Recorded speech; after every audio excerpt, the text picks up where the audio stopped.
இன்றைக்கு வரைக்கும் இந்த கிறிஸ்தவ உபத்திரவம் தொடர்ந்து கொண்டேதான் இருக்கிறது. சரி, இந்த சூழ்நிலையில நாம் எப்படி இருக்கணும்? நீங்க 16ஆம் சங்கீதம் 8ஆம் வசனத்துல பக்தன் ஒரு காரியத்தை சொல்லுகிறார் பாருங்க.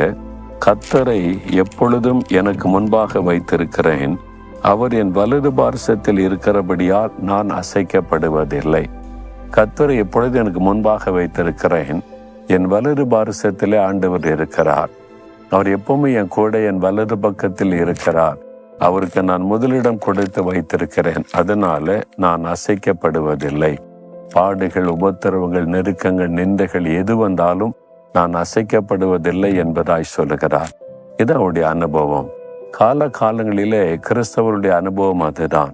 200 வருஷங்கள் வேட்டையாடப்பட்டு, கொல்லப்பட்டு, அழிக்கப்பட்டு, சிலுவையில் அறைந்து கொல்லப்பட்டாலும் கிறிஸ்தவ விசுவாசம் ஒளிந்து போகல.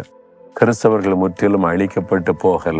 கர்த்தருக்காக நின்று கர்த்தரை வலது பார்சத்தில் வைத்து பற்றி கொண்டதுனால அசைக்கப்படாதபடி விசுவாசத்தில் உறுதியாய் நின்று இன்றைக்கு ஜப்பான்ல இந்த பகுதியில நிறைய கிறிஸ்தவங்க இருக்கிறாங்க, நிறைய சபைகள் இருக்கிறது. கர்த்தருக்கு ஸ்தோத்திரம்.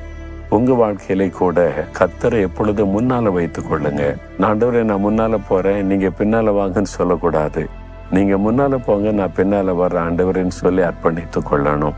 அப்போ மாத்திரம் எப்பவும் வலது பக்கத்துல இயேசு என் கூடவே இருக்கிறார் என்ற விசுவாசத்தோடு நம்ம பயணிக்க வேண்டும். அப்போ ஆண்டவர் நம்ம கூடவே இருந்து நடத்துவதை உணர முடியும். பாடு, பிரச்சனை, நெருக்கம் வந்தாலும் ஈஸியா கடந்து போக முடியும். அதனால நீங்க எப்பவும் ஆண்டவரை முன் வைத்து வாழ்வதற்கு பழகி கொள்ளுங்க. இயேசு கிறிஸ்து வலது பார்சத்தில் இருக்கிறார், நான் அசைக்கப்படுவதில்லைன்னு விசுவாசத்தோடு சொல்லுங்க. உங்க விசுவாசத்திற்கு எத்தனை போராட்ட நெருக்கங்கள் வந்தாலும் நீங்க சோர்ந்து போக மாட்டீங்க, பின்வாங்க மாட்டீங்க. ஆண்டுக்குள்ள உறுதியா இருப்பீங்க, நீங்க ஜெயிப்பீங்க. அதனால அந்த நாட்கள்லையும் பாடுபட்ட இரத்த சாட்சிகளாய் மரித்த கிறிஸ்தவர்களை நினைத்து கொள்ளுங்க. இன்றைக்கு வந்திருக்கிறது உங்களுடைய பாடுகளே அல்ல. அன்றைக்கு எப்படியெல்லாம் ஓடி ஒளிஞ்சு அரசாங்கத்தால் வேட்டையாடப்பட்டு கொல்லப்பட்டிருக்கிறாங்கன்னு யோசித்து பாருங்க. அப்ப இன்றைக்கு நமக்கு வந்திருக்கிற பாடுகள் ஒரு பெரிய பாடுகளே அல்ல.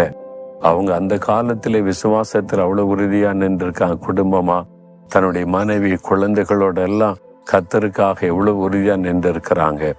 நாமும் கூட சோர்ந்து போகாம இயேசு என் வலது பார்சத்தில் வைத்திருக்கிறேன், நான் சோர்ந்து போக மாட்டேன்னு தைரியமா சொல்லுங்க. நீங்களும் ஜெயிப்பீங்க. ஆண்டவரே, நாங்க எப்பொழுதும் உங்களை முன்னால வைத்திருக்கிறோம்.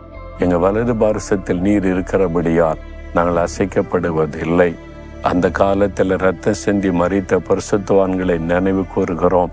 உமக்காக பாடுபட்ட காடுகளுக்குள்ளே ஒளிந்து கிடந்தும் விசுவாசத்தை விடாதபடி ஆராதித்து உறுதியாய் நின்ற தேவ மக்களை நினைத்துமை துதிக்கிறோம். நாங்களும் எத்தனை பாடுகள் வந்தாலும் விசுவாசத்தில் உறுதியாய் நிற்க, உம்மை பின்பற்றுவதிலே உறுதியாய் நிற்க கிருபையும் பலனும் தாரும். இயேசுவின் நாமத்தில் ஜெபிக்கிறோம் பிதாவே. ஆமேன், ஆமேன்.